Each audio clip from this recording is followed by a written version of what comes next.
Hello and नमस्ते, welcome to मेधावी। म तपाईहरुको फिजिक्स टिचर प्रेम यादव। हामी प्रिभियस क्लासमा पढ्यौं torque in current carrying coil due to uniform magnetic field. अब हामी त त्यो पढ्यौं कि क्वाइललाई कुनै पनि म्याग्नेटिक फिल्डमा राख्दाखेरि त्यसमा टर्क आउँछ अनि टर्कले के गर्छ, क्वाइललाई रोटेट गराउँछ। तर त्यो त क्वाइलको लागि भयो। अब त्यही कुरालाई हामी युज गरेर प्र्याक्टिकल लाइफमा के बनाउन सक्छौं, कुन इन्स्ट्रुमेन्ट त्यसबाट तयार पार्न सकिन्छ भने, यदि क्वाइललाई म्याग्नेटिक फिल्डमा राख्दाखेरि त्यसमा टर्क उत्पन्न भइरहेछ भने अनि त्यो रोटेट पनि भइरहेछ, त्यसो भए त्यो इलेक्ट्रिकल अनि म्याग्नेटिक फिल्ड केमा कन्भर्ट भइरहेको छ, मेकानिकल इनर्जीमा, हैन? रोटेट हुनु भनेको त मेकानिकल इनर्जी हो। भनेपछि अब एक थरीका इनर्जी अर्को थरीको इनर्जीमा कन्भर्ट भइरहेछ भने त्यसबाट पक्कै पनि केही न केही इन्स्ट्रुमेन्ट होला जसले केही वर्क गर्छ, मेकानिकलले के गर्छ, वर्क गर्छ।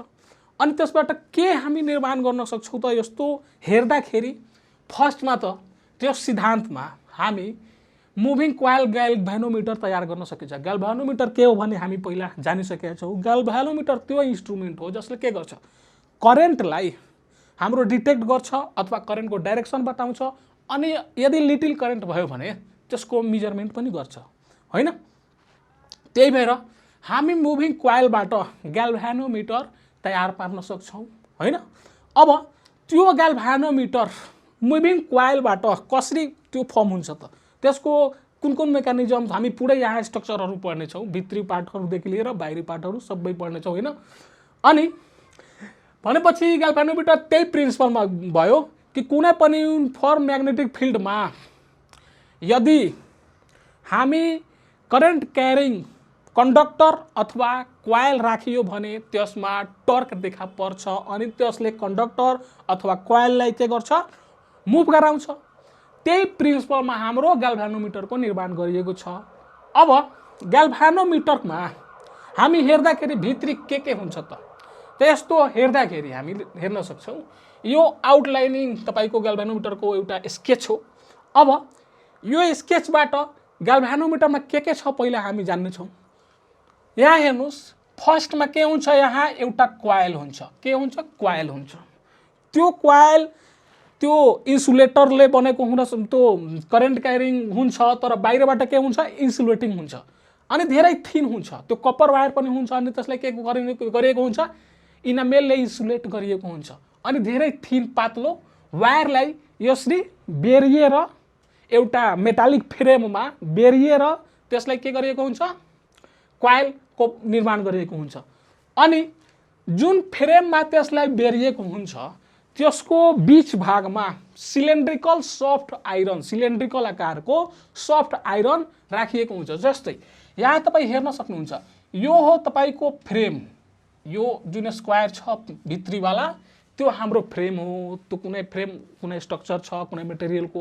अब त्यहाँ के गरिएको छ, यो धेरै थिन वायर के गरिएको छ, त्यो फ्रेममाथि यसरी बेरिएको छ अनि बेरेर क्वाइल बनाइएको छ। अनि त्यो फ्रेमको भित्र एउटा सिलिन्ड्रिकल सफ्ट आइरन के हुन्छ, सफ्ट आइरनको कोर एउटा राखिएको हुन्छ। अनि सफ्ट आइरनको कोरले के गराउँछ त? त्यसले के गर्छ भने हाम्रो म्याग्नेटिक फिल्डको स्ट्रेन्थलाई बढाउँछ, इन्क्रिज गर्छ, हैन?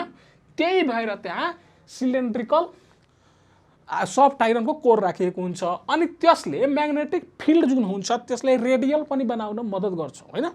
रेडियल जब अनि त्यसपछि यहाँ तपाईको त्यो क्वाइलको दुवै साइडमा दुईवटा पर्मानेन्ट म्याग्नेटहरू राखिएका छन्। यो नर्थ पोल अनि यो साउथ पोल। अब यो म्याग्नेटलाई तपाई हेर्न सक्नुहुन्छ, यो कन्केभ आकारको छ। भित्री भाग के आकारमा छ? कन्केभ छ। भनेपछि यस्तो आकारमा छ, हैन?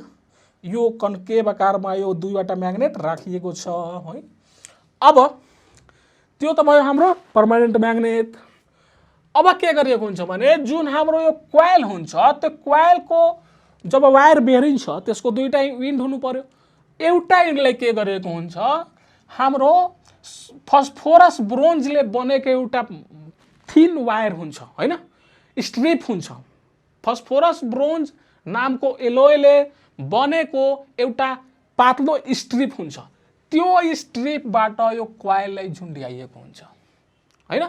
यो के हो हाम्रो फस्फोरस ब्रोन्ज स्ट्रिपले बनेको यो हाम्रो मेटालिक स्ट्रिप हो हैन।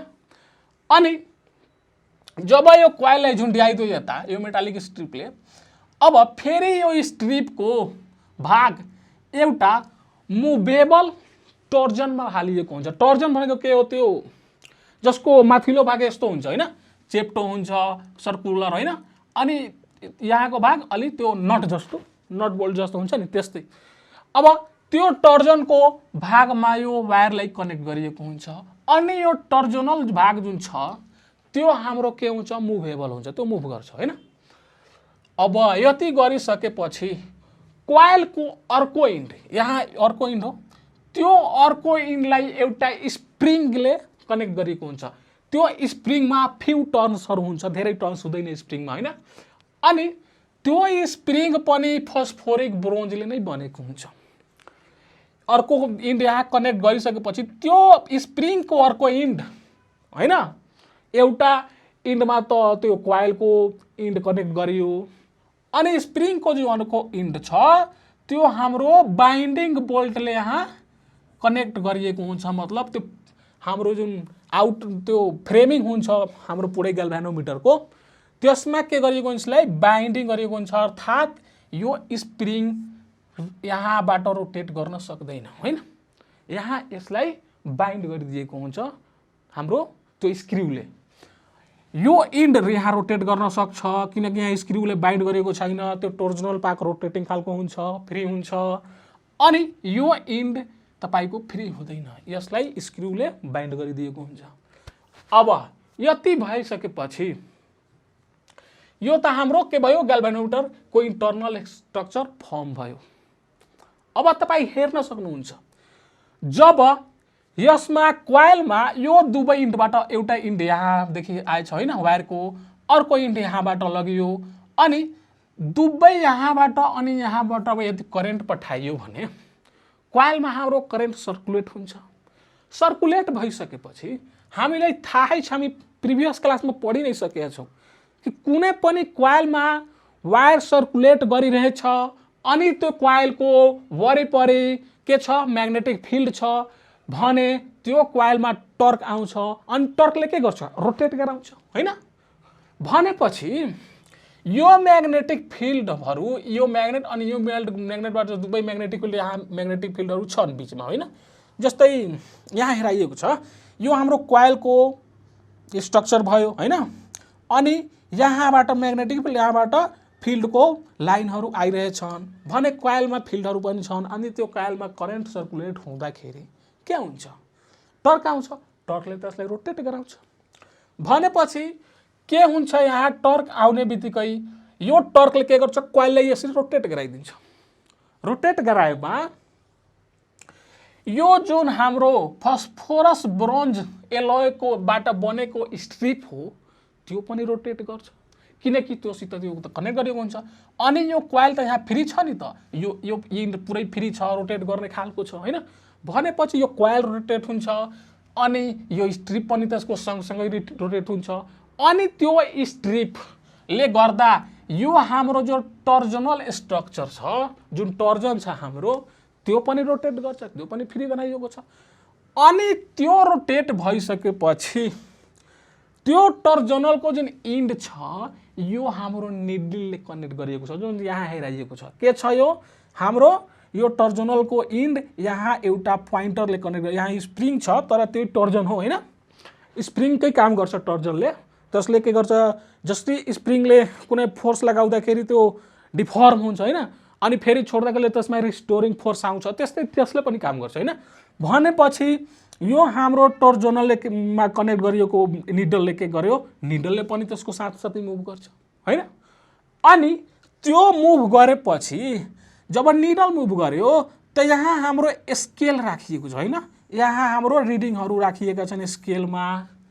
भनेपछि जुन अनुपातमा, जुन रेसियोमा हाम्रो क्वाइलमा करेन्ट आउँछ त्यही रेसियोमा त्यहाँ टर्क आउँछ हामी टर्कको फर्मुला पढेका छौँ। टर्कको फर्मुला के हो? Tau is equal to BINA cos theta होइन, जहाँ थीटा भनेको के हो? त्यो हाम्रो प्लेन अफ क्वाइल अनि म्याग्नेटिक फिल्ड बिचको एङ्गल हो। अनि त्यसमा आई के हो? आई त्यो करेन्ट हो, क्वान्टिटी अफ करेन्ट। यदि करेन्टसित टर्क प्रोपोर्सनल हुँदाखेरि जति हाम्रो करेन्ट आउँछ त्यतिकै रेसियोमा के हुन्छ? हाम्रो टर्क उत्पन्न हुन्छ। अनि यदि त्यतिकै मात्रामा टर्क उत्पन्न भयो भने त्यति बढी नै त्यो के गर्छ? क्वाइल रोटेट गर्छ। जति बढी रोटेट गर्छ त्यो क्वाइलको साथसाथ यसमा त्यो हाम्रो त्यो टोर्जन पनि त्यतिकै अनुपातमा त्यतिकै रेसियोमा रोटेट गर्छ। अनि त्यही अनुसार हाम्रो निडिल पनि के गर्छ? यहाँ मुभ गर्छ। भनेपछि करेन्ट बढी आयो भने हाम्रो निडिलले बढी रिडिङ बताउँछ। यदि करेन्ट लो आयो भने क्वाइलमा हाम्रो निडिलले लो रिडिङ बताउँछ। त्यसरी नै के हुन्छ भने हाम्रो ग्याल्भेनोमिटरको यो पुरै मेकानिजम हो होइन। यो यही मेकानिजममा यही हाम्रो प्रोसेसबाट यसले करेन्टलाई सेन्स गर्छ, मेजरमेन्ट गर्छ। भनेपछि हामीलाई यो कुरा यसको मेकानिजम ग्याल्भेनोमिटरको हामी यसरी के गर्यौँ? वर्डमा सम्झ्यौँ होइन।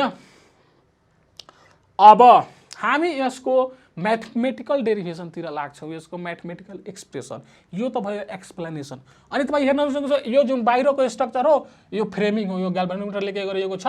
यो त्यो कभर गरिएको छ होइन। अब यो त कुरा भयो। त्यसपछि हामी यसको डेरिभेसनमा जान्छौँ। डेरिभेसनमा जाँदाखेरि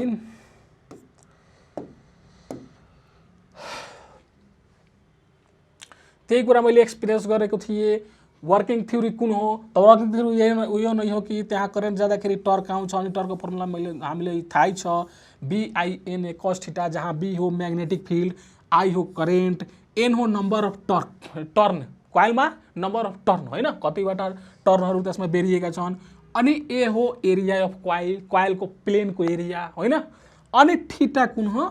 थीटा हाम्रो त्यो प्लेनको त्यो क्वाइलको प्लेन अनि म्याग्नेटिक फिल्ड बीच बनेको एङ्गल हो। यदि टर्न हुँदा त्यति एङ्गल बनिरहेछ भने, टर्न हुन्छ भने डेफिनेटली एङ्गल बनाउँछ नि त, त्यही हो हाम्रो थीटा। अब यो हाम्रो टर्कको फर्मुला भयो जुन हामी पहिला पनि ड्राइभ गरिसकेका छौँ क्वाइलमा होइन। अब फेरि यसलाई अर्को स्लाइडमा जाँदाखेरि हामी हेरौँ। अर्को स्लाइडमा पहिला हामीले के एज्युम गरेका छौँ? कुनै करेन्ट आई फ्लो भइरहेछ क्वाइलमा होइन। अब क्वाइलको सेप कस्तो हो? रेक्टेङ्गुलर क्वाइल हो। त्यसमा आई करेन्ट फ्लो भइरहेछ। कतिवटा turns? N turns. Area of coil plane capital A होइन। अनि जब त्यो coil magnetic field capital B भन्ने फिल्डमा राख्दाखेरि के हुन्छ त? त्यहाँ टर्क आउँछ होइन। त त्यो टाउ टर्क आयो भनेपछि एज वी नो टाउ इज इक्वल टु निकाल्दाखेरि हामी ड्राइभ गर्छौँ भने कति पाउँछौँ?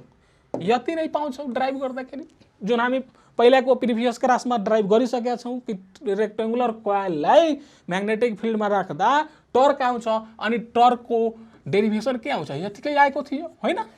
भनेपछि यो डेरिभेसन त गर्नु पर्दैन यहाँ, किनकि हामी एकचोटि गरिसकेका छौँ यही कुरा। भनेपछि यति टर्क आयो क्वाइलमा। अब अगाडि बढ्नेछौँ अब यसपछि के हुन्छ त होइन। भनेपछि this magnetic torque thus produce causes the coil to rotate. टर्कले के गर्छ? क्वाइलले रोटेट गराउँछ। गराइसकेपछि अब त्यो टर्क जब हाम्रो क्वाइललाई रोटेट गर्छ अनि त्यसको साथसाथ जुन हाम्रो यो फस्फोरस ब्रोन्जको स्ट्रिप छ त्यो पनि के हुन्छ? ट्विस्ट हुन्छ होइन। फस्फोरसको त्यो पनि के हुन्छ? बढारिन्छ। भनेपछि त्यो यदि ट्विस्ट भयो भने त्यहाँ के हुन्छ? हाम्रो रिस्टोरिङ फोर्स आउँछ। रिस्टोरिङ फोर्स के हो भने हामी कुनै मेटालिक वायरलाई अथवा स्प्रिङलाई यसरी रोटेट गरायौँ होइन, त्यसलाई ट्विस्ट गऱ्यौँ भने त्यो त फेरि आफ्नो पहिलाको पोजिसनमा आउन खोज्छ होइन। फेरि त्यसले आफ्नो पनि फोर्स लगाउँछ नि त, पहिलाको पोजिसनमा आउन खोज्छ। भनेपछि त्यो फोर्सलाई जुन फेरि आफ्नो पहिलाको पोजिसन रिस्टोर गर्न चाहन्छ त्यसलाई रिस्टोरिङ फोर्स भनिन्छ हैन। त त्यसमा के भनिन्छ तब मेटालिक त्यो हाम्रो फस्फोरस ब्रोन्जको स्ट्रिप जब बटारियो ट्विस्ट भयो अनि त्यसले के गर्छ आफ्नो पनि त्यसको अपोजिट डाइरेक्सनमा के गर्छ आफ्नो रिस्टोरिङ फोर्स लगाउँछ। त्यो रिस्टोरिङ फोर्स लगाउँदाखेरि मानौ कि अब कोइलमा करेन्ट गयो त्यसले मुभ गर्यो त्यसको साथसाथमा त्यो हाम्रो स्ट्रिप पनि बढाडियो त्यो कति एंगलमा बढाडियो त हैन। त मानौ त्यो जति एंगलमा हाम्रो त्यो स्ट्रिप बढाडिएको छ ट्विस्ट भएको छ त्यो एंगललाई हामी के मान्छौँ यहाँ फाइ मान्छौँ हैन। यति एंगलमा के भयो त्यो बढाडियो। अब यहाँ के छ भनेपछि त्यहाँ पनि एंगलमा ट्विस्ट भइरहेछ वायर भने अनि त्यहाँ रिस्टोरिङ फोर्स आइरहेछ त्यहाँ पनि एउटा टर्क आउँछ हाम्रो फस्फोरस ब्रोन्जको स्ट्रिपमा पनि टर्क आउँछ त्यसले पनि आफ्नो वायरलाई के गर्छ जुन जति ट्विस्ट भएछ पहिलेकै पोजिसनमा आउन खोज्छ त्यसले पनि वायरलाई आफ्नो पहिलाको पोजिसनसम्म रोटेट गराउन खोज्छ भने त्यहाँ पनि टर्क आयो नि त। त्यो टर्कलाई हामी के मानिलियौ टिएन मानिलियौ हैन। अनि त्यो रिस्टोरिङ टर्कको लागि हाम्रो के हुन्छ एउटा फर्मुला हुन्छ जसको के इन्टु फाइ। रिस्टोरिङ टर्कको फर्मुला के हो के इन्टु फाइ भनेपछि टाउ एन इज इक्वल टू के इन्टु फाइ आयो। अब यहाँ के हो त के भनेको एउटा कन्स्टेन्ट हो त्यसलाई भनिन्छ के त्यो रिस्टोरिङ कन्स्टेन्ट होइन। भनेपछि अब रिस्टोरिङ कन्स्टेन्ट के हो त भनेपछि रिस्टोरिङ कन्स्टेन्ट के हो भने the torque developed in the strip per unit twisted angle हैन। जति एंगलमा ट्विस्ट हुन्छ त्यसको पर युनिटमा कति टर्क आयो त त्यसलाई हामी के भन्छौं रिस्टोरिङ कन्स्टेन्ट भन्छौं। यहाँ भनेको छ here k is called the torsional constant of the spring restoring couple per unit twist भनेपछि यो हाम्रो यहाँ टर्जनको लागि लेखिरहेछौँ के को हैन कन्स्टेन्ट भनेपछि यहाँ टर्जनल कन्स्टेन्ट भनिएको हो हैन। अनि त्यसलाई रिस्टोरिङ कन्स्टेन्ट पनि हामी भन्छौँ अर्को केसमा मतलब जेनरली हामी के भन्छौँ त्यसलाई रिस्टोरिङ कन्स्टेन्ट तर यहाँ टर्जनको रूपमा प्रयोग गरेको त्यो खास टर्जनको लागि यो कन्स्टेन्ट प्रयोग गरिएको छ त्यसैले यहाँ टर्जनल कन्स्टेन्ट हैन। भनेपछि अलग अलग मटेरियल अलग अलग शेपको लागि त्यो कन्स्टेन्ट अलग अलग हुन्छ हैन। ल अब टाउ एन इज इक्वल टू के फाइ आयो। फेरि के गर्छौ अब अर्को स्लाइडमा जाँदाखेरि अर्को स्लाइडमा हामीले के भन्यो भने पहिला एउटा प्र्याक्टिकल गरेर हेरौँ। जब हामीले के गर्छौँ कुनै स्प्रिङलाई हैन यसरी थिच्छौँ स्प्रिङलाई हैन अनि के हुन्छ स्प्रिङ फेरि आफ्नो पहिलाकै पोजिसनमा आउन खोज्छ। स्प्रिङ ट्विस्ट भएपछि अथवा पुश गरेपछि स्प्रिङ आफ्नो पहिलाकै पोजिसनमा आउन खोज्छ भनेपछि कति फोर्सले त्यो आफ्नो पहिलाको पोजिसनमा आउन खोज्छ त न्युटनको थर्ड लबाट के हामी हेर्छौँ भने जति हामी फोर्स लगाउँछौँ त्यति नै त्यसले रिटर्न फोर्स दिन्छ रिएक्सन दिन्छ। भनेपछि हामी स्प्रिङलाई जतिले ट्विस्ट गर्यौँ जति टर्क लगाएर त्यति नै टर्कले ऊ आफ्नो पोजिसनलाई रिस्टोर गर्न खोज्छ हैन। त्यो त सर्वविदित हो। त्यही कुरा यहाँ आएको छ हाम्रो कोइलले जति टर्क लगाएर त्यो हाम्रो त्यो फस्फोरस ब्रोन्जलाई जति टर्क लगाएर रोटेट गरेको छ त्यसमा त्यतिकै बराबरको के आउँछ त्यसको रिस्टोरिङ फोर्स आउँछ रिस्टोरिङ टर्क आउँछ हैन। भनेपछि हामी यो कोइलमा डेभलप हुने टर्क इज इक्वल टू हामी त्यो स्ट्रिपमा डेभलप हुने रिस्टोरिङ टर्क के गर्न सक्छौँ इक्वल गर्न सक्छौँ। अनि त्यही यहाँ गरिएको छ। अब यहाँबाट के आयो भने यसलाई सल्भ गर्दाखेरि आई इज इक्वल टू यो आई को भ्यालु निकाल्दाखेरि यो सबै पार्ट के हुन्छ यता जान्छ यता गएर यहाँ हाम्रो डिनोमिनेटरमा गयो भनेपछि आई इज इक्वल टू के फाइ बिएनए कस थीटा इक्वेसन 1 आयो हैन। आई को भ्यालु यति आयो। अब यहाँ हेर्दाखेरि since k B A and N are constant for a galvanometer एउटा ग्याल्भानोमिटरमा एउटै मतलब एउटैसँग कन्स्टेन्ट नम्बरले के गरेको हुन्छ त्यसमा टर्नहरू बेरिएको हुन्छ। एउटा ग्याल्भानोमिटरमा त्यहाँ के हुन्छ कन्स्टेन्ट म्याग्नेटिक फिल्ड प्रोभाइड भइरहेको हुन्छ म्याग्नेटहरूबाट। अनि फेरि एउटा ग्याल्भेनोमिटरको क्वाइलमा त्यही क्वाइलमा एउटा कन्स्टेन्ट एरिया पनि हुन्छ त्यसको हैन, त्यो थोरै भेरिएसन हुन्छ, हुँदैन। अनि के त आफै कन्स्टेन्ट हो, टर्मिनल कन्स्टेन्ट हो। त्यो सबै यो हाम्रो चारवटा कुराहरू यो एक्सप्रेसनमा कन्स्टेन्ट छन्। भेरिएबल कुन कुन छन् त? मात्र cos थीटा अनि फाइ। अब कति एंगल रोटेट हुन्छ, त्यो कति एंगलमा ट्विस्ट हुन्छ, त्यो त भेरिएसन भइरहन्छ एउटा ग्याल्भेनोमिटरको लागि।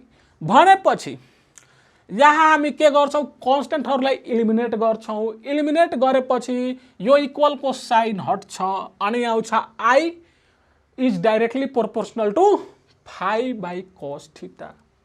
यति आयो। अब यसलाई हेर्दाखेरि हामी के गर्न खोजिरहेका छौं अहिले, करेन्ट र हाम्रो त्यो मुभमेन्टको बीचको रिलेसन डिटरमाइन गर्न खोजिरहेछौं अहिलेसम्म, हैन।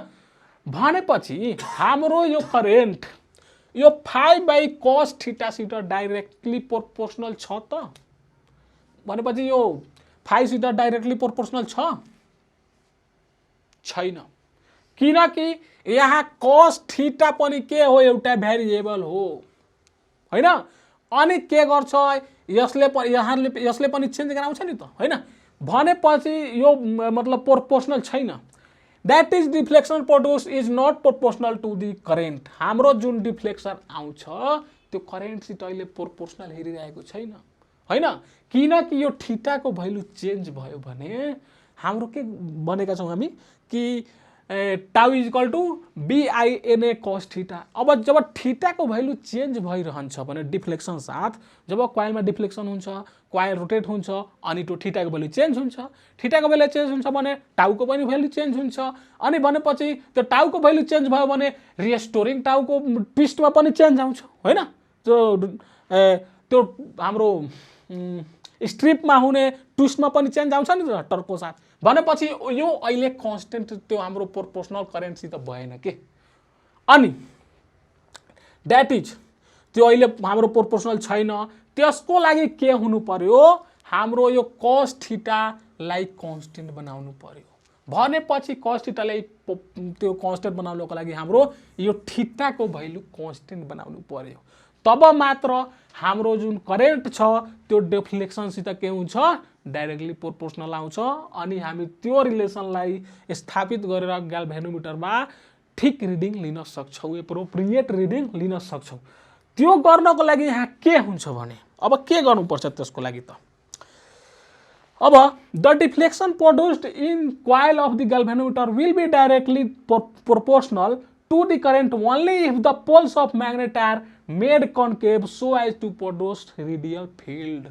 भनेपछि के हुनु पर्यो, यहाँ जहाँ जुनसुकै पोजिसनमा क्वाइल रोटेट भए पनि, जुनसुकै पोजिसनमा हाम्रो क्वाइल रोटेट भए पनि के हुनु पर्यो, क्वाइलको प्लेन अनि त्यो हाम्रो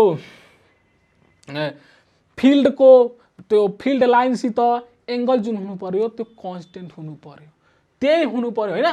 त्यसको लागि यहाँ के गरिएको हुन्छ भने कुन उपाय अपनाइएको हुन्छ, यहाँ छ तपाईको यो कन्केभ म्याग्नेटहरु राखिएको हुन्छ, नर्मल म्याग्नेट होइन।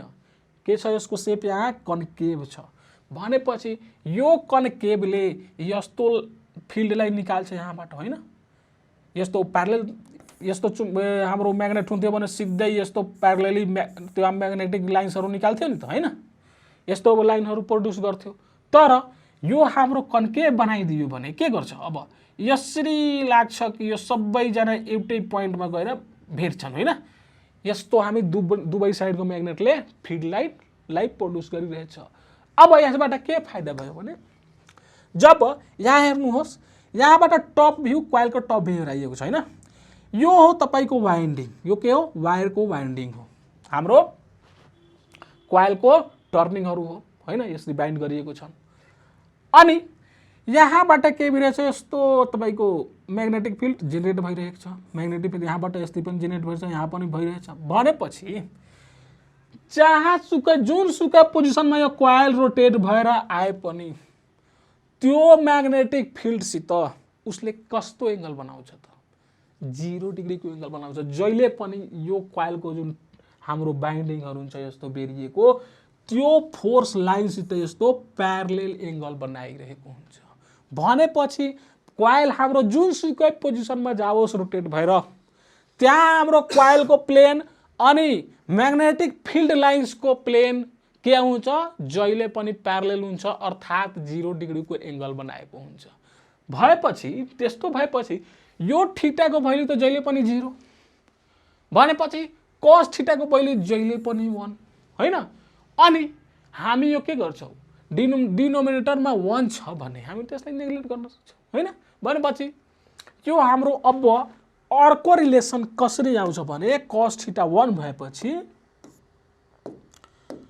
अर्को रिलेसन कस्तो आउँछ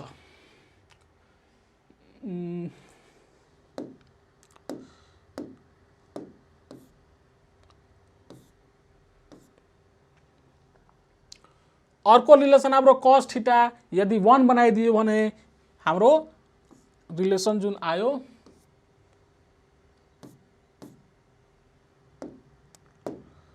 हाम्रो रिलेसन आउँछ I अल्फा फाइ। यस्तो भनेपछि त्यो ट्विस्टिङ सित हाम्रो करेन्टको रिलेसन अब डाइरेक्टली प्रोपोर्सनल भयो हैन। अब अर्को स्लाइडमा जाँदाखेरि अब in the radial magnetic field the plane of the coil is always parallel to the field irrespective of the position of the coil rotated. So theta, the angle between the plane of the coil and direction of the field is always 0. मैले भनि नै सकेको छु हैन। The coil rotated, hence cos theta is equal to 1. 1 लाई चाहिँ इक्वेसनमा राख्दाखेरि हामीले डाइरेक्टली त्यो रिलेसन पाएको थियौं हैन। अब त्यो हामी cos थीटा लाई त्यस्तो गर्दाखेरि त्यो हाम्रो पहिलाको जुन इक्वेसन 1 थियो त्यसमा राख्छौं भने हाम्रो अहिलेको I बराबर कति आउँछ k phi by bna आउँछ हैन। त्यस्तो आउँछ भने हाम्रो I अल्फा फाइ आउँछ सिधै डाइरेक्टली प्रोपोर्सनलको यहाँ रिलेसन आयो हैन। भनेपछि अब हाम्रो करेन्टको रिलेसन त्यो ट्विस्टिङ सित के भयो डाइरेक्ट भयो हैन। त्यसमा कुनै अब अर्को पर्सपेक्टिभहरु रहेन हैन। त्यसैले अब यस्तो हुँदाखेरि अब हाम्रो जुन अनुपातमा करेन्ट बढ्छ त्यतिकै अनुपातमा ट्विस्टिङ हुन्छ त्यतिकै अनुपातमा हाम्रो निडलले के गर्छ रिडिङ हेराउँछ अनि हामी सही मेजरमेन्ट गर्न सक्छौं। भनेपछि यो कुरा हामीले हेर्यौं के को बारेमा ग्याल्भ्यानोमिटरको मेकानिजमको बारेमा हैन। ल अब यो स्केलहरु क्यालिब्रेट गर्न सकिन्छ भने हामी ग्याल्भ्यानोमिटरको पुरै मेकानिजम थाहा भयो। अब अर्को स्लाइडमा जान्छौं। अब हामीले ग्याल्भ्यानोमिटरको बारेमा पढिसक्यौं। अब अर्को टर्म के हो सेन्सिटिभिटी अफ ग्याल्भ्यानोमिटर। अब ग्याल्भ्यानोमिटरको सेन्सिटिभिटी भनेको के हो भने करेन्ट सेन्सिटिभिटी पहिला होइन। It is defined as the deflection produced in the galvanometer per unit current flowing through it हैन। भनेपछि के हो जति हाम्रो डिफ्लेक्सन हुन्छ ग्याल्भ्यानोमिटरमा त्यसमा जति करेन्ट पठाइयो त्यसले डिभाइड गरिदियो भने हाम्रो ग्याल्भ्यानोमिटरको के हुन्छ सेन्सिटिभिटी थाहा हुन्छ। भनेपछि डिफ्लेक्सन र करेन्टको रेशियो हो ग्याल्भ्यानोमिटरको हाम्रो करेन्ट सेन्सिटिभिटी हैन। भनेपछि current sensitivity is equal to deflection by I। अनि हामीलाई थाहा छ कि I इज इक्वल टु भर्खर त्यो पहिलाको स्लाइडमा हामी हेरेको थियौं I इज इक्वल टु के हुन्छ यहाँ हामीलाई थाहा भएको थियो I इज इक्वल टु छ k phi by bna हैन। यस्तिका थियो रिलेसनबाट। भनेपछि यो I को भ्यालु त्यही कुराले रिप्लेस गरियो यहाँ अनि यो गरेपछि हाम्रो के भयो phi bna by k phi phi हट्यो हैन। अनि बाँच्यो हाम्रो रिमेनिङ पार्ट के भयो अब bna by k यति आयो। भनेपछि हाम्रो करेन्ट सेन्सिटिभिटी को के हो हाम्रो त्यो एक्सप्रेसन करेन्ट सेन्सिटिभिटी कुनै पनि ग्याल्भ्यानोमिटरको लागि हामी के गर्छौं मानौ कि यो SI current sensitivity is equal to के हुन्छ ग्याल्भ्यानोमिटरको लागि एउटा ग्याल्भ्यानोमिटरको लागि यो हुन्छ हैन bna बाई के। यो हाम्रो करेन्ट सेन्सिटिभिटीको लागि एक्सप्रेसन भयो। अब यो करेन्ट सेन्सिटिभिटीलाई हामी कसरी इन्क्रिज गर्न सक्छौँ हैन। अब करेन्ट सेन्सिटिभिटीलाई इन्क्रिज गर्नु भनेको कसरी गर्न सकिन्छ भने, अब सेन्सिटिभिटीलाई इन्क्रिज किन गर्नु पर्यो भने हाम्रो थोरै करेन्टले यदि बढी डिफ्लेक्सन ल्याउनु छ भनेपछि हामीलाई धेरै सानो सानो त्यो के गर्नु पर्यो, करेन्ट मेजरमेन्ट गर्नु पर्यो भने हामीले राम्रोसित त्यसलाई मेजरमेन्ट गर्न सकियोस्, इरर कम होस् भनेर हामी डिफ्लेक्सनमा के गर्नुपर्छ, डिफ्लेक्सन स्केलमा बढी रिडिङहरू राख्नुपर्ने हुन्छ, सानो सानो रिडिङहरू राख्नुपर्छ कम कम ग्यापमा। अनि त्यही भएर यदि हाम्रो ग्याल्भेनोमिटरको सेन्सिटिभिटी बढी भयो अर्थात् कमै करेन्टले बढी डिफ्लेक्सन हेरायो भने हामी धेरै स्केलहरू मतलब स्पष्ट हुने गरी राख्न सक्छौँ, सानो करेन्टहरू पनि मेजरमेन्ट गर्न सक्छौँ हैन सजिलोसित। त्यही भएर हामीले के गर्नु पर्यो, त्यो ग्याल्भेनोमिटरको सक्दोसम्म हाई सेन्सिटिभिटी राख्ने अप्टिमम लेभलमा हैन। भनेपछि त्यो कसरी गर्न सकिन्छ भने current sensitivity is increased by, अब त्यही एक्सप्रेसनमा हेरौँ न, यो current sensitivity is equal to BNA हैन, बिएनए बाई के हुन्छ भनेपछि यो बीलाई बढाइदियो भने बी त नोमिनेटरमा हो अनि नोमिनेटरलाई बढाउँदाखेरि यो भ्यालु पनि सेन्सिटिभिटी पनि बढ्छ हैन। भनेपछि बीलाई यदि हामी बढायौँ भने भन्नुको अर्थ के हो, म्याग्नेटिक फिल्डलाई के गर्यौँ, त्यसको स्ट्रेन्थलाई इन्क्रिज गर्यौँ भने हाम्रो करेन्ट सेन्सिटिभिटी बढ्छ। फेरि यसलाई पनि यदि हामी बढायौँ भने जस्तै नम्बर अफ टर्निङ्स हैन, नम्बर अफ वाइन्डिङ्सलाई बढाउँदाखेरि हाम्रो के हुन्छ, त्यहाँ पनि एन बढ्छ भने हाम्रो करेन्ट सेन्सिटिभिटी बढ्छ। तर त्यहाँ के हुन्छ भने हाम्रो नम्बर एउटा लिमिटसम्म बढाउन सक्छौँ, वाइन्डिङहरूको नम्बर एउटा लिमिटमा रहेर हामी बढाउन सक्छौँ। किनकि बढी वाइन्डिङ भयो भने क्वाइलको वायर बढी त्यो लेन्थको भइहाल्छ होइन। अनि जब क्वाइल बढी लेन्थको भइहाल्यो भने लेन्थसित के हुन्छ, रेसिस्टेन्स प्रोपोर्सनल हुन्छ भनेपछि हाम्रो क्वाइलको रेसिस्टेन्स बढ्छ नि त। अनि त्यही भएर यदि रेसिस्टेन्स बढ्यो भने हाम्रो रिजल्ट सेन्सिटिभिटीमा के हुन्छ, डिक्रिज हुन्छ। त्यही भएर के गर्नुपर्छ, हाम्रो एउटा लिमिटमा रहेर त्यो नम्बर अफ टर्निङ्सलाई बढाइदियो भने हाम्रो सेन्सिटिभिटी बढ्छ। अब increasing the area of coil हामीले इन्क्रिज गर्न सक्छौँ भने त्यहाँबाट पनि सेन्सिटिभिटी बढ्छ। तर एरिया पनि एउटा लिमिटमा, किनकि बढी एरिया राखिदियो भने, धेरै हाई राखिदियो भने हाम्रो के हुन्छ, ग्याल्भेनोमिटरको साइज बढ्न जान्छ हैन, त त्यो अनकम्फर्टेबल हुन्छ, पोर्टेबल हुँदैन। फेरि डिक्रिजिङ द भ्यालु अफ के गर्नुपर्छ, यहाँ त्यो कन्स्टेन्ट हो जो टर्मिनल कन्स्टेन्ट हो के, त्यसलाई पनि डिक्रिज गरेर हामी के गर्नु सक्छ, त्यो डिनोमिनेटरमा छ भने यो डिक्रिज गर्यो भने यो एस बढ्छ, एसआई बढ्छ भनेपछि के गर्नुपर्छ, हामीलाई त्यो के को भ्यालु डिक्रिज गरेर पनि हामी सेन्सिटिभिटीलाई, करेन्ट सेन्सिटिभिटीलाई बढाउन सक्छौँ। त्यो कसरी गर्ने यहाँ लेखिएको छ, by using flat strip of phosphorus bronze strip instead of circular. सर्कुलरको सट्टा हाम्रो के गर्नुपर्छ, त्यो जुन झुन्ड्याएको सस्पेन्सनवाला पार्ट थियो त्यसलाई के गर्नुपर्छ, स्ट्रिप फ्ल्याट स्ट्रिप आकारमा राख्नुपर्छ, तब हाम्रो के को भ्यालु डिक्रिज हुन्छ हैन। अब अर्को स्लाइडमा हेर्दाखेरि हाम्रो के आयो, भोल्टेज सेन्सिटिभिटी अफ ग्याल्भेनोमिटर। अब भोल्टेजलाई पनि सेन्स गर्न सक्ने क्षमता हुन्छ ग्याल्भेनोमिटरसित होइन। भनेपछि यो भोल्टेज सेन्सिटिभिटी कस्तो हुन्छ, कसरी निकाल्ने त, यो भनेको के हो, पहिला त यहीँ छ, it is defined as the deflection produce in galvanometer per unit voltage applied to it होइन। जति हामी ग्याल्भेनोमिटरमा जति भोल्ट प्रयोग गरेछौँ होइन, त्यसको फाइसित रेसियो लिँदाखेरि हाम्रो भोल्टेज सेन्सिटिभिटी आउँछ। भनेपछि voltage sensitivity is equal to 5/V। अब V इज इक्वल टु थाहा छ आइआर होइन, भनेपछि 5/IR। अनि यहाँ फेरि त्यो करेन्टको भ्यालु राख्दा यति पायौँ हामीले होइन, आईको भ्यालु फेरि त्यो प्रिभियस जस्तै राख्दाखेरि हामी के पाउँछ, BNA/KR, एउटा आरवाला टर्म हाम्रो एक्स्ट्रा आयो यहाँ होइन। अब यो एक्सप्रेसन भयो के को लागि, हाम्रो यो एक्सप्रेसन भयो भोल्टेज सेन्सिटिभिटी, यो भोल्टेज सेन्सिटिभिटीको लागि एक्सप्रेसन भयो BNA/KR। ल यो आयो होइन। अब यसको सेन्सिटिभिटी कसरी इन्क्रिज गर्ने होइन, त्यही बीलाई इन्क्रिज गराएर म्याग्नेटिक फिल्डको स्ट्रेन्थ स्ट्रङ हुनु पर्यो, नम्बर अफ टर्न्स बढी हुनु पर्यो, त्यो पनि एउटा लिमिटमा रहेर। एरिया कोइलको बढाउँदाखेरि सेन्सिटिभिटी बढ्छ। डिक्रिजिङ द भ्यालु अफ के, त्यही कुरा होइन।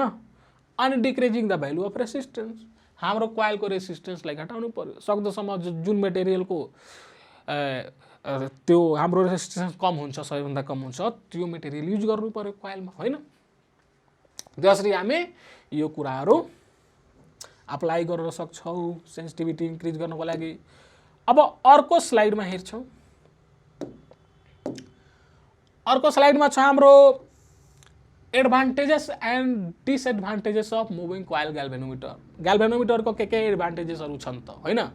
भनेपछि हाई सेन्सिटिभिटी, यसको हाई सेन्सिटिभिटी हुन्छ, यसले सानो सानो करेन्टलाई पनि डिटेक्ट गर्छ, होइन। यो एउटा हाम्रो एडभान्टेजेस भयो, होइन।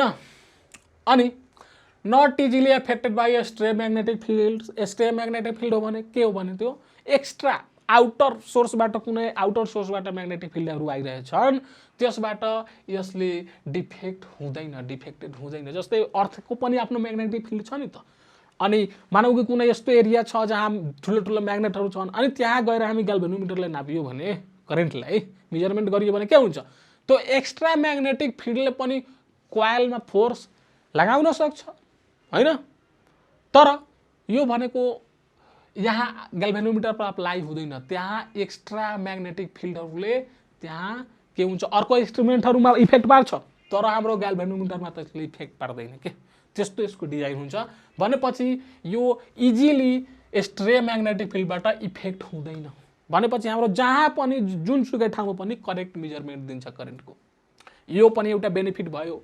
अर्को benefit, total torque to weight ratio is high. भनेपछि हाम्रो ग्याल्भेनोमिटरको कोइलको जति वेट हुन्छ, होइन, त्यो आफ्नो वेट भन्दा पनि बढी त्यसले टर्क त्यो के गर्छ, प्रड्युस गर्छ, होइन।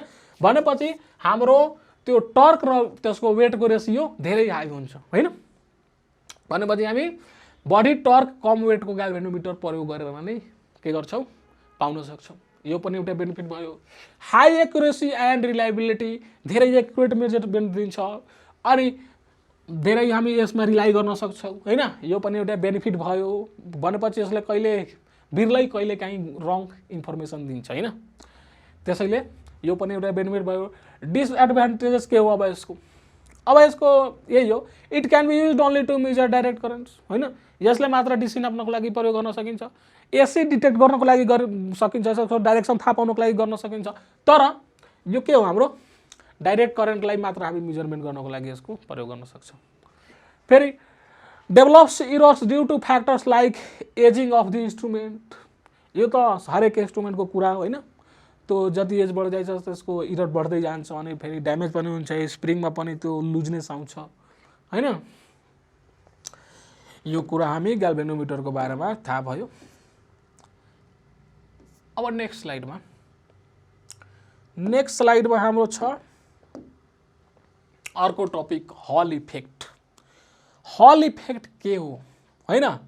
हल इफेक्ट भनेको यदि कुनै स्ट्रिपलाई, कुनै कन्डक्टर वा स्ट्रिपलाई, प्लेन स्ट्रिपलाई एउटा म्याग्नेटिक फिल्डमा, युनिफर्म म्याग्नेटिक फिल्डमा राखियो भने अनि त्यो स्ट्रिपबाट करेन्ट फ्लो गराइयो, स्ट्रिपबाट के भइरहेछ, करेन्ट फ्लो भइरहेछ, अनि कहाँ राखिएको छ, म्याग्नेटिक युनिफर्म फिल्डमा राखिएको छ। भनेपछि त्यो स्ट्रिपमा एउटा पोटेन्सियल जेनेरेट हुन्छ, एउटा भोल्टेज डेभलप हुन्छ त्यहाँ। त्यो भोल्टेजलाई हामी भन्छौँ हल भोल्टेज। अनि जुन यो इफेक्ट आयो हाम्रो म्याग्नेटिक फिल्डमा राखिएको स्ट्रिपमा जसमा करेन्ट फ्लो भइरहेछ, त्यहाँ के भयो, एउटा भोल्टेज, एक्स्ट्रा भोल्टेज डेभलप भयो, जसलाई हल भोल्टेज भनिन्छ। यो इफेक्ट जुन आयो हाम्रो, त्यसलाई हामी भन्छौँ हल इफेक्ट। त्यही कुरा यहाँ लेखिएको छ। When a magnetic field is applied to current carrying conductor, a voltage is developed across the specimen in the direction perpendicular to both the current and magnetic field. This effect is called Hall effect, होइन।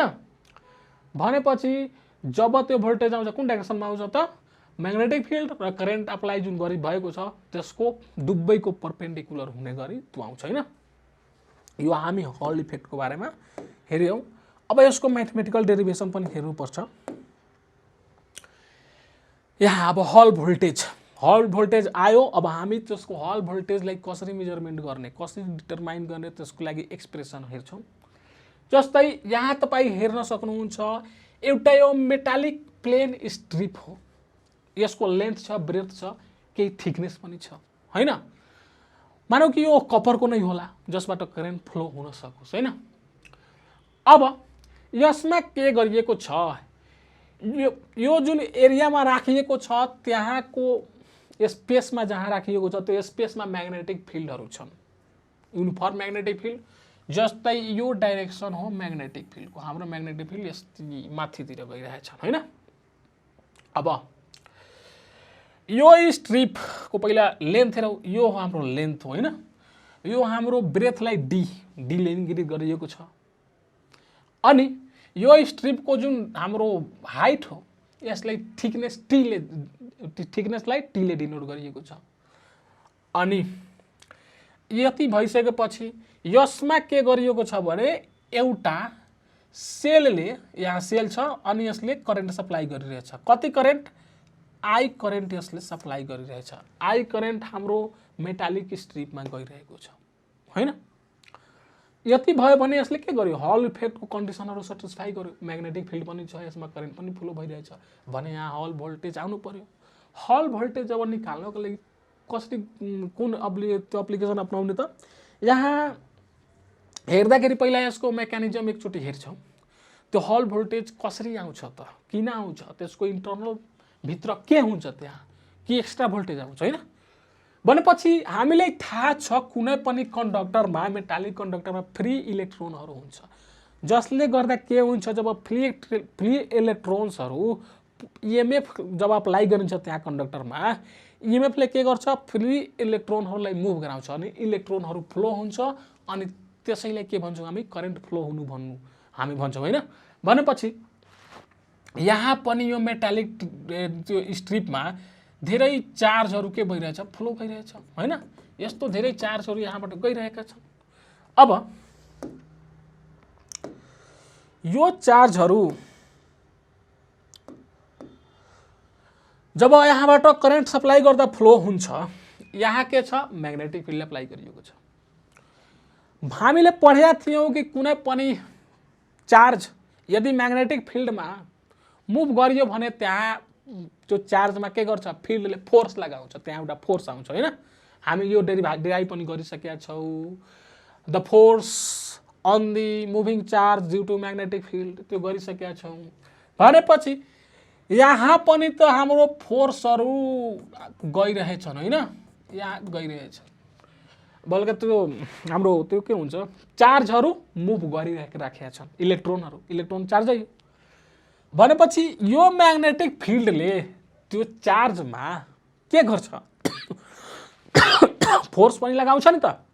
भनेपछि यहाँ के गर्यो, magnetic फिल्डले यसमा force ल्यायो। अब चार्जमा force लाग्न थाल्यो। त्यो फोर्स कुन डाइरेक्सनमा, त्यो फोर्स पत्ता लगाउने हामी नियम पनि पढेका छौँ, फ्लेमिङ्ग्स लेफ्ट ह्यान्ड रुल। भनेपछि यो हाम्रो करेन्टको डाइरेक्सन, यो माथितिर म्याग्नेटिक फिल्डको डाइरेक्सन। हाम्रो औँला छ 3वटा, बुढी औँला, forefinger and middle finger. तिनीलाई के गर्ने, फ्लेमिङ लेफ्ट ह्यान्ड रुलको लागि म्युचुअली परपेन्डिकुलर राख्ने। यो हाम्रो फिल्डको डाइरेक्सन हो। हाम्रो फिल्ड यस्तो छ, होइन? अनि यो हाम्रो करेन्टको डाइरेक्सन हो। भनेपछि करेन्टलाई यस्तो राख्नु पर्यो, यो करेन्टको डाइरेक्सन, होइन? फिल्ड माथि करेन्टको डाइरेक्सन हो। भनेपछि यो औँला कता, यो हाम्रो बुढी औँला कता बताइरहेछ, पोइन्ट गरिरहेछ, यहाँ आइरहेछ, होइन? भनेपछि हाम्रो जुन फोर्स आयो त्यो आउटवार्ड दि स्क्रिन आयो, होइन? हाम्रो यो स्क्रिनको आउटवार्डतिर फोर्स लागिरहेछ। त्यो फोर्स यहाँ लागिरहेछ यो मेटलमा। भनेपछि यो मेटलमा केमा, त्यहाँ चार्जले गर्दा लागिरहेछ, चार्जमा फोर्स लागिरहेछ, होइन? अब त्यो चार्जहरू, इलेक्ट्रोनहरू त धेरै कम मासका हुन्छ, त्यसको मास त धेरै नेग्लिजिबल टाइपको हुन्छ, होइन? भनेपछि त्यो फोर्सले गर्दा जब यहाँबाट इलेक्ट्रोनहरू हिँड्छ, होइन? अनि फोर्स यहाँ आइरहेछ यसरी, त्यो इलेक्ट्रोनहरूलाई यता तान्छ, होइन? भनेपछि यो जम्मै इलेक्ट्रोनहरू जुन यहाँ फ्लो भइरहेको छ नि हैन के गर्छ जति पनि यदि म्याग्नेटिक फिल्ड बढी छ भने हाम्रो जति बढी हुन्छ त्यति इलेक्ट्रोनहरूले त्यति बढी फोर्स लगाउँछ अनि त्यतिकै के गर्छ हाम्रो त्यतिकै स्ट्रेन्थले यतातिर तान्छ भनेपछि यहाँको सबै इलेक्ट्रोनहरू यहाँ आएर त्यो के हुन्छ एकुमुलेट हुन थाल्छ यो छेउमा यो हाम्रो स्क्रिनको लेटरल सर्फेस छ जुन हाम्रो स्ट्रिपको आउटवार्डको लेटरल सर्फेस हैन त्यहाँतिर के हुन्छ सबै इलेक्ट्रोनहरू यहाँ आएर एकुमुलेट हुन थाल्छ अनि त्यो जब यो एकुमुलेट हुन्छ यता इलेक्ट्रोनहरू भने इलेक्ट्रोनमा के हुन्छ नेगेटिभ चार्ज हामीले थाहा छ हैन भन्ने यहाँको त्यो फ्री इलेक्ट्रोनहरू यहाँ आएर एकुमुलेट भयो भने यहाँ नेगेटिभ चार्जहरूको संख्या बढ्छ यो जुन आउटर सर्फेस हो हैन यहाँ इलेक्ट्रोनहरूको संख्या बढ्छ भन्नुको मतलब यहाँ नेगेटिभ चार्जहरूको संख्या बढ्यो हैन अनि यो सर्फेसबाट पुरै यताको इलेक्ट्रोनहरू यहाँ जम्मा भयो हैन भनेपछि यहाँको नेगेटिभ चार्ज बढ्यो अनि यहाँ नेगेटिभ चार्ज बढ्यो भने अब अर्को साइडमा यो साइडको ठ्याक्कै अपोजिट वाला साइडमा त्यहाँ त इलेक्ट्रोनहरूको कमी भयो किनकि जम्मै इलेक्ट्रोनहरू त्यहाँ छन् भनेपछि यहाँको इलेक्ट्रोन यहाँ आएपछि यहाँ हाम्रो पोजिटिभ आयोनहरू के हुन्छन् बाँकी हुन्छन् हैन यहाँ के हुन्छन् पोजिटिभ आयोनहरू फर्म भएको हुन्छ अपोजिट साइडमा भनेपछि यहाँ नेगेटिभ चार्ज इन्क्रिज भइरहेछ त्यसको साथसाथै यहाँ यो अर्को अपोजिट साइडमा पोजिटिभ चार्जहरू इन्क्रिज भइरहेछन् हैन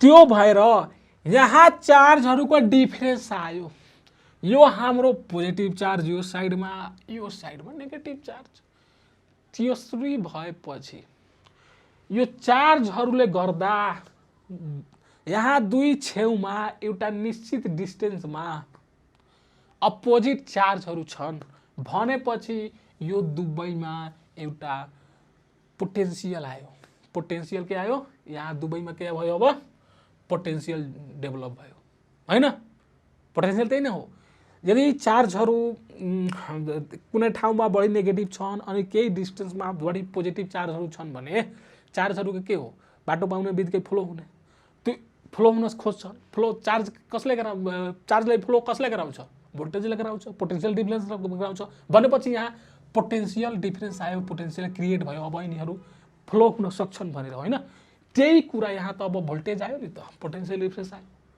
अनि त्यही पोटेन्सियल डिफरेन्स नै त्यसैले गर्दा के हुन्छ हाम्रो हल भोल्टेज डेभलप हुन्छ हैन यसैले के भन्छौँ हामी हल भोल्टेज भनेपछि भित्रको मेकानिजम यही रहेछ हाम्रो हल भोल्टेज डेभलप हुनुको कारण हैन अब यो त कुरा भयो नेक्स्ट स्लाइडमा जाँदाखेरि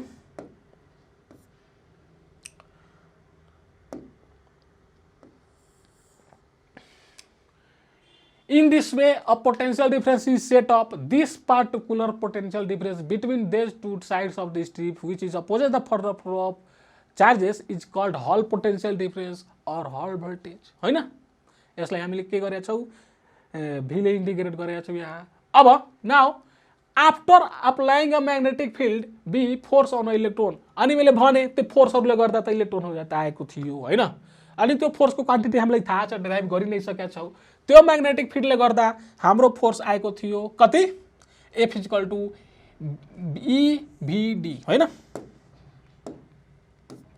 कति आएको थियो फोर्सको क्वान्टिटी हामी यो पहिला डेराइभ गरि नै सकेका छौं कि चार्जमा लाग्ने म्याग्नेटिक फिल्डले चार्जमा लाग्ने फोर्स यो हो हैन EVD जहाँ E के हो क्वान्टिटी अफ चार्ज इलेक्ट्रोनको चार्ज हो VD के हो भेलोसिटी अफ चार्ज यहाँ ड्रिफ्ट भेलोसिटी D ले यहाँ तल सबस्क्रिप्टमा लेखिएको छ भनेपछि यो ड्रिफ्ट भेलोसिटी अफ इलेक्ट्रोन भयो अनि B के हो म्याग्नेटिक फिल्डको स्ट्रेन्थ भयो अब due to separation of positive and negative charges an electric field is set up inside conductor अनि यो हल भोल्टेजले गर्दा यसरी हुँदाखेरि त्यो नेगेटिभ एन्ड पोजिटिभ चार्जको डिफरेन्सले गर्दा त्यहाँ एउटा अर्को फिल्ड जेनेरेट हुन्छ, त्यसलाई भनिन्छ इलेक्ट्रिक फिल्ड हैन। त्यसलाई के भनिन्छ?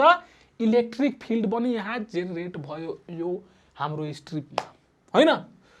त्यो इलेक्ट्रिक फिल्ड मानौ हामी ई ले इन्डिकेट गरेका छौँ यहाँ, केले? क्यापिटल ई ले। अनि त्यो फिल्ड आएपछि त्यहाँ फिल्ड पनि छ अनि इलेक्ट्रोनहरू चार्ज पनि छन् हैन।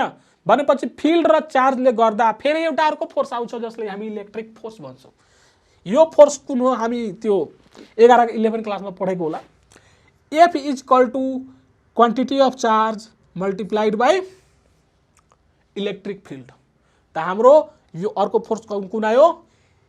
Small E into capital E, जहाँ स्मॉल ई के हो? इलेक्ट्रोन को चार्ज को क्वांटिटी, अनि यो capital E electric force due to charge, electric field due to charge difference. अब एउटा यस्तो कंडीशन आउँछ जहाँ के हुन्छन् कि इलेक्ट्रिक फिल्ड र हाम्रो जुन मैग्नेटिक इलेक्ट्रिक फोर्स अनि मैग्नेटिक फोर्स त्यो दुवै के हुन्छ? इक्वल हुन्छ हैन। त्यो इक्वल भएको कन्डिसनलाई के भनिन्छ? हामी न्यूट्रल कन्डिसन भन्छौँ। त्यसलाई के भन्छौँ? न्यूट्रल कन्डिसन भन्छौँ।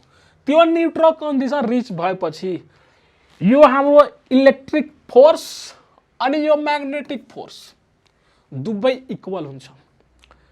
त्यसलाई इक्वल गरिदियौँ हैन। अनि हामीले के पायौँ? यो एक्सप्रेसन यसरी पायौँ, यो इक्वेसन पायौँ हैन। यो इक्वेसनको सल्युसन अर्को स्लाइडमा। अब अर्को स्लाइडमा हेर्दाखेरि त्यो ईबाट ई क्यान्सल भयो, स्मल ईबाट स्मल ई, अनि यो हाम्रो electric field is equal to drift velocity into magnetic strength, यसलाई इक्वेसन 1 मानियौँ। अब but current is equal to VDENA।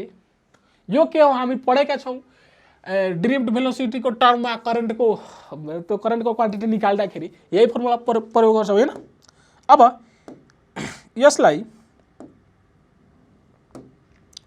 लेख्दाखेरि हामीलाई थाहा छ कि I इक्वल टू यति हुन्छ भनेपछि यहाँबाट यसलाई एकचोटि सल्भ गर्छौँ भने VD को लागि सल्भ गर्छौँ भने VD is equal two I/NEA आउँछ हैन। यसलाई इक्वेसन 2 मान्यौँ। यसलाई इक्वेसन कति मान्यौँ? 2 मान्यौँ।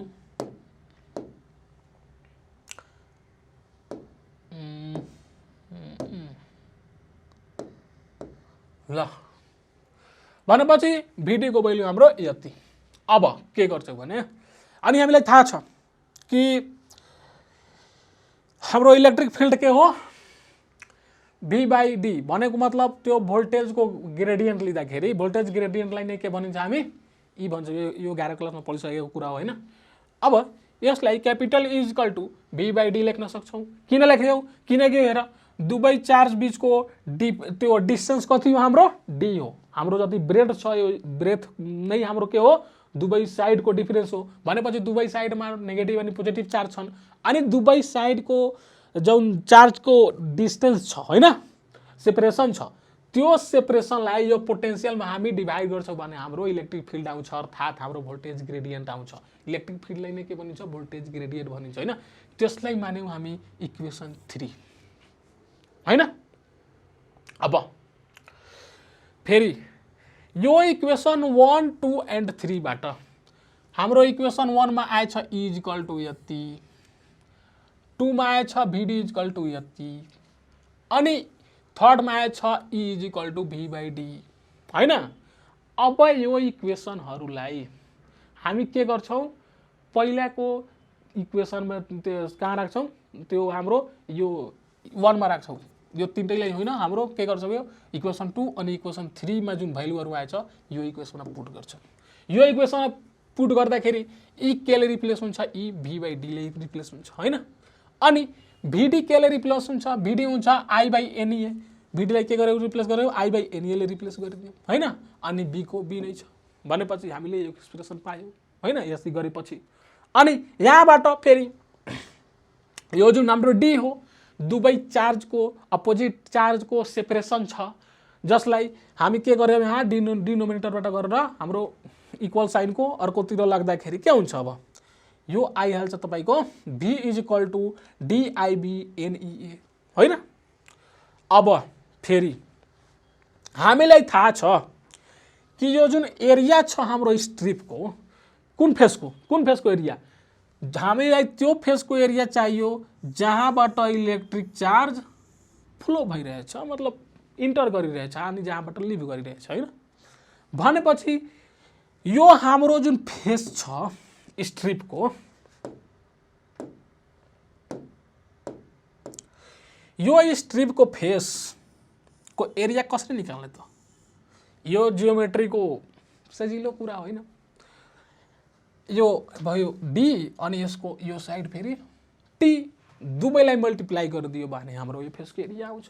त्यही एरियालाई रिप्लेस गर्छौँ डी इन्टु टीले, भनेपछि यो एरियालाई अर्कोचोटि हामी रिप्लेस गर्दाखेरि के पाउँछौँ? यसलाई एलाई फेरि एकचोटि यस्ता लेख्दाखेरि DIB बाई NE, यो एका ठाउँमा हामी के लेख्न सक्छौँ? D इन्टु टी लेख्न सक्छौँ होइन। एरियालाई यो डीबाट डी क्यान्सल हुन्छ होइन। रिमेनिङ पार्ट BINET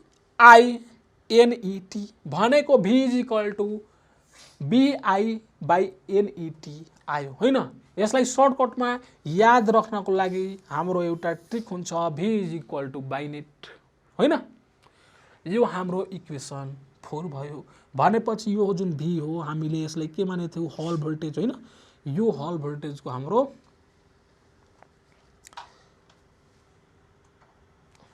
हल भोल्टेजको एक्सप्रेसन आयो। भनेपछि Hall voltage equal to V is equal to BI by NET होइन। अब this is the required expression for Hall voltage हाम्रो आयो।